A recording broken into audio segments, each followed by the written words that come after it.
So today is the cabin fever. This is episode 1. Most of you saw a quick little preview yesterday. Hopefully more of you see this today. This is one of my favorite critters, Squalodon, and have a couple different specimens here. Fortunately, or unfortunately, depending on how you look at it, my scientifically important specimens are at museums. The Calvert Marine Museum has 2 Squalodon skulls that I've been part of in spotting and collecting, and then also a partial dentition of a third. The stuff here in blocks is from what was the Lee Creek mine in North Carolina.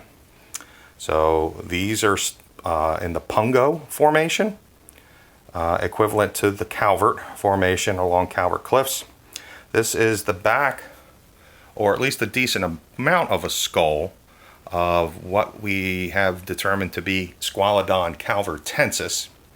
You can see the back of the skull here. This was prepped by Billy Palmer. Those of you from South Carolina might remember Billy. He was an avid fossil collector, moved up to Maryland a few years ago, became the fossil club president of the Calvert Marine Museum Fossil Club, and then unfortunately, after battling cancer for several years, passed away. Billy prepped this one. What was interesting when I initially spotted this on a hill of Pungo was that I saw a tooth about this size actually in the limestone, and that is pretty small for a Squalodon. Unfortunately, it had pretty much exploded, and there wasn't any way to preserve what was left of the tooth with it. But we're pretty confident that this is calvertensis. The other specimen over here, I had a lot of hope for this, because initially when I spotted it, it was in a very large block of Pungo. And if you can make it out here, that is the snapped off tooth towards the very front of the snout. These things had these dagger or tusk-like teeth that would stick straight out. And Jason Kowinski, aka the fossil guy, prepped this for me. This block was quite larger when it was originally taken out of the mine, and the back was snapped. Correction, that was the front was exposed, and when he prepped it, it ended up only being about this foot or so long piece. I was really hoping there would be teeth present, but you can see there, where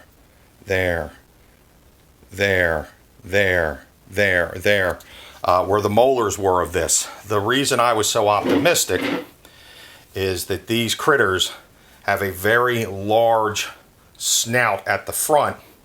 That is not all bony. Here's a picture of one that I found and was prepped at Calvert. And you can see as it gets towards the front of the animal, the bone just kind of recedes a little bit, and the teeth start jutting out forward. And it's my belief that this is just a whole lot of cartilage. So I was really hopeful that if there was this massive amount of cartilage at the front, indicating that these teeth might not be held in as well at the front, that if this still had a tooth in the front, that there would be more teeth going back here. Again, with the lighting, it's a little easier from this angle to see all those tooth sockets. Unfortunately, there's none. There is additional bone onto the side. There's a little bit of bone underneath. So maybe there is a tooth. There's a very thin piece of bone that to me does kind of look like a section of the skull or rostrum. I'm sorry, not the rostrum. But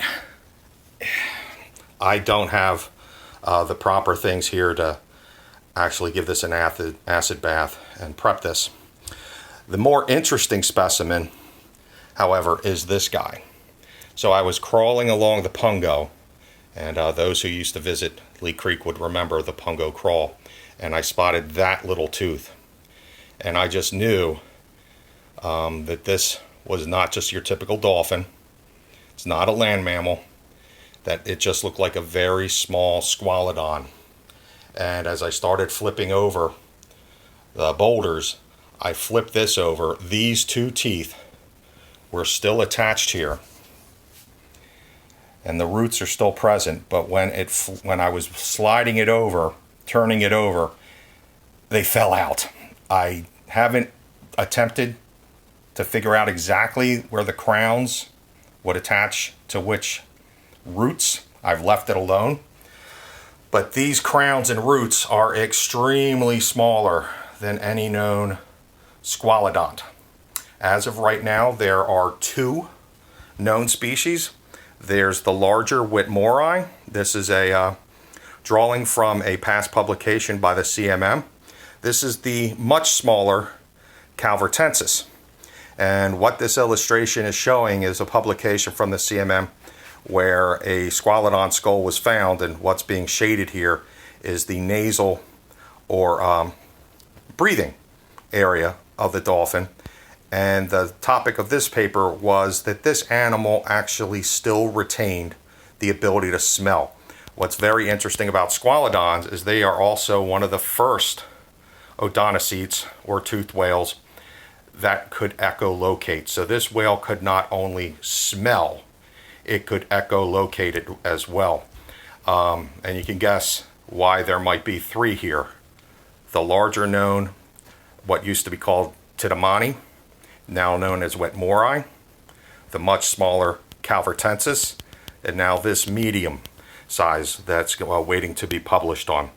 My contention is that with this specimen here, we have an unnamed 4th species of squalodon. Unfortunately, it appears to be just from the very lower Pungo Formation, and that just doesn't erode naturally out anymore. So I'm hoping, and I made a call for folks years ago, maybe 2 or 3 years ago, that if they had teeth that matched up to the size of this tiny little squalodon, to possibly include them on loan for a study so that we could do just some basic math and statistical analysis on the size of these and show that these small squalodon teeth aren't just small, that they are statistically grouped and that it can be done by size. What's interesting about the difference between Titamani, which is huge. If you found one of those teeth, you would think you found an archaeocete. What's interesting between the Calvertensis teeth and this animal is that the crowns of the tooth, the pieces of enamel, are basically the same size. What is different, or at least one of the characteristics, is the actual roots. Like you can see on this guy here, extremely small, thin roots. However, the difference of the crown, much larger on these two, but almost identical in crown size. But the thickness of the teeth themselves, the roots, massive difference. Over here is some other squalodont teeth that were collected from the PCS Aurora, or was formerly known as PCS Aurora. I don't believe this is a squalodon tooth. It certainly has some of the characteristics of the side cuspids, but they are not as well pronounced, nor is the enamel as crinkly, nor is there a band or lip at the bottom of the enamel. This tooth was found crushed in a bulldozer track, and I was able to glue this back together. But then, strangely, almost all of my other teeth found from the mine aren't the beautiful molars that most people seek. And again, here you can see how these the big difference between the enamel size of the teeth and the roots getting bigger, but on the unnamed species, the roots are just twice as thick as what can be found on these Calvertensis teeth. I'm also lucky enough to have some Squalodon teeth from other locations. Here's a Squalodon tooth from New Jersey. Something that was always on my list. I wasn't sure I would ever find. And at a lag deposit, was able to locate one. Here's just a few that I have still in my own personal collection from the Calvert Cliffs. As I said, almost all of my Squalodont material is at museums. Of note, if you're interested in learning more about Squalodons, at the time, Alton Butch Dooley, now at the Western Science Center, previously at the Virginia Museum of Natural History, did his dissertation on Squalodons, and he basically rewrote the book, reviewing what was at one time, I believe, over 23 species attributed to Squalodon that now he had pushed down to 2. The Tidamani, formerly Tidamani, now known as Whitmorei, and the Calvertensis. And now we are fairly confident that there is a third, and hopefully if others see this video and have some of these teeth, we can do a statistical study and get the ball rolling on showing that is there potentially a 4th species of Squalodon. If you go out to the site for Virginia Museum of Natural History, you can buy a copy of Dr. Dooley's book, The Review of Squalodon. It's one of the better pieces of material out there. There are other associated specimens that have been uncovered of this potential new species. I'm not going to drop names, but I'm hoping that some people who might have some pictures would be able to share them. The interesting thing with Squalodons is this is what we now know the front of the animal looked like. When it was first discovered and named along the Calvert Cliffs, this portion, the very front, was still missing, and when they made a mold of the animal, they rounded this out. So unfortunately, the most common representation of Squalodon is incorrect, with not having these teeth jutting out towards the front. They were rounded off and left as just a blunt snout.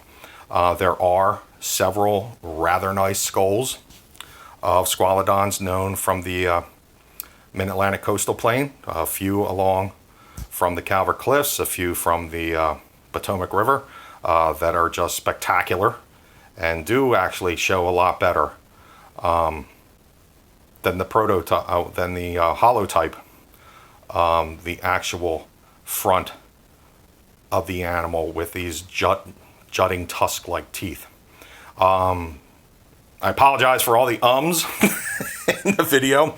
If you do have questions, please do submit them in the comments, and I'll get back to everyone as soon as I can. Give me a couple days and I'll do another video on possibly skates and rays. Thank you.